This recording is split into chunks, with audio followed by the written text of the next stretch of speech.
স্বীকৃতি না ছাড়া রেকি করবে কে? কিন্তু যারা করেছে পুলিশ করছে। আমার সঙ্গে ডিজিপি সাহেবের কথা হয়েছে,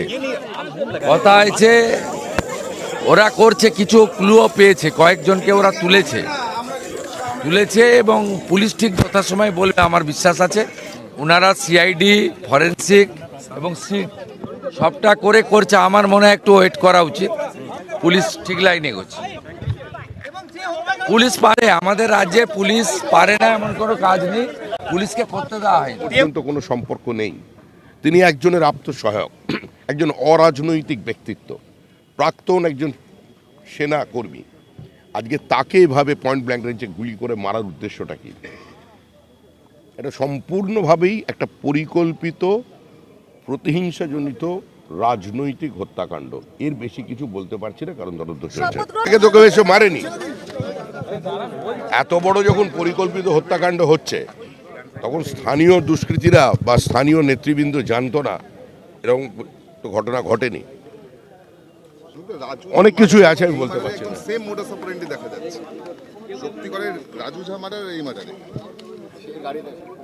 আমি এই মুহূর্তে তদন্তের স্বার্থে, এবং যেহেতু দুদিন পরে আমাদের শপথ গ্রহণ অনুষ্ঠান আছেন, প্রধানমন্ত্রী, স্বরাষ্ট্রমন্ত্রী, প্রতিরক্ষা মন্ত্রী, সড়ক পরিবহন মন্ত্রী থেকে শুরু করে 20 জন আমাদের বিভিন্ন রাজ্যের মুখ্যমন্ত্রীরা আসছেন, এবং ব্রিগেড প্যারেডে এত বড় একটা সমাগম হবে, তার কারণে কিছু বিষয়ে আমি একটু চুপ থাকতে বাধ্য হচ্ছি। আমাদের নির্বাচনী বিধি লাগু আছে, তারা দেখুন। রাজ্যপালকে অনুরোধ করব তিনি বিষয়টা দেখতে। আমি গত 8 মাস ধরে একটা কথা বলে আসছি, 8 মাস যাবত আপনাদের বারবার বলেছি, আপনাদের বুমের সামনে বলেছি যে তৃণমূল সরকার চলে গেছে, তৃণমূল সরকার চলে যাচ্ছে, তৃণমূল সরকার চলে যাবেই। কিন্তু সরকার চলে যাওয়ার পরে রাজ্যে অস্থিরতা তৈরি হবে, তৃণমূলকে মারবে। অধিকাংশ ক্ষেত্রেই দেখুন, যা ভাঙচুরের ঘটনা, 4 ঘন্টার বিজেপি যারা আগের দিন লাইভ পোস্ট করছে বিজেপি ক্যান্ডিডেটের বিরুদ্ধে অশ্রাব্য গালিগালাজ করে, পরের দিন তার হাতে বিজেপি পতাকা, তারা গিয়ে তৃণমূল কংগ্রেসের অফিস ভাঙছে, দখল করছে।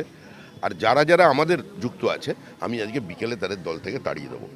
শপথ গ্রহণের আগে এরকম ঘটনাটা একটা থ্রেট, প্রধানমন্ত্রী আসবে। আমি এর বেশি কিছু বলতে চাইছি না, মানুষের ওপর ছেড়ে দিলাম, তারা বিচার করবেন। আমাদের রাজ্যবাসীর একটা রাজনৈতিক সচেতনতা আছে, এবং গ্রহণে বা বর্জনে তারা চরমপন্থী। তার পরিচয় তারা 2011 সালেও দিয়েছিলেন, তার পরিচয় তারা 2026 সালে দিয়েছেন, এবং অতীতে 1977-এও দিয়েছেন। সুতরাং এখানে পরিবর্তন যখন হয়, তখন একটা নির্দিষ্ট আবেগের উপরে ভিত্তি করে হয়, রাজনৈতিক বোধের উপরে। এই রাজ্যের মানুষের সেই বোধের উপরে আমাদের সম্মান আছে, মানুষ এটা জানে। আমি কালকে আমি আসতে পারিনি অনেক অধিক রাত্রের কারণে, এবং আমি যখন খবর পাই শঙ্কর ঘোষের কাছ থেকে, তখন আমার অবিশ্বাস্য লাগছিল।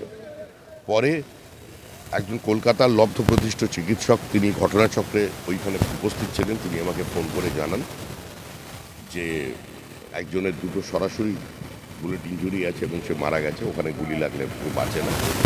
আরেকজন অন্য জায়গায় পাঠানোর জন্য রেফার করছি, বাইরে নিয়ে যাওয়া হচ্ছে। যখন শুভেন্দু অধিকারীকেও জানতাম, শুভেন্দু অধিকারী বলতে বাধ্য হলাম, মানসিকভাবে সে প্রস্তুতি ছিল না। শুভেন্দু অধিকারী তখনও জানতেন, মানে উনি যখন আসছেন এখানে, উনি জানতেন যে উনি এখান থেকে প্রচণ্ড ব্লিডিং হচ্ছে, তাকে নিয়ে অন্য জায়গায় নিয়ে যাবেন।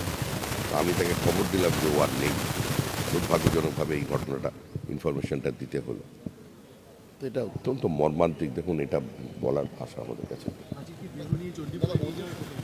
এটা পারিবারিক বিষয়, এটা শুভেন্দু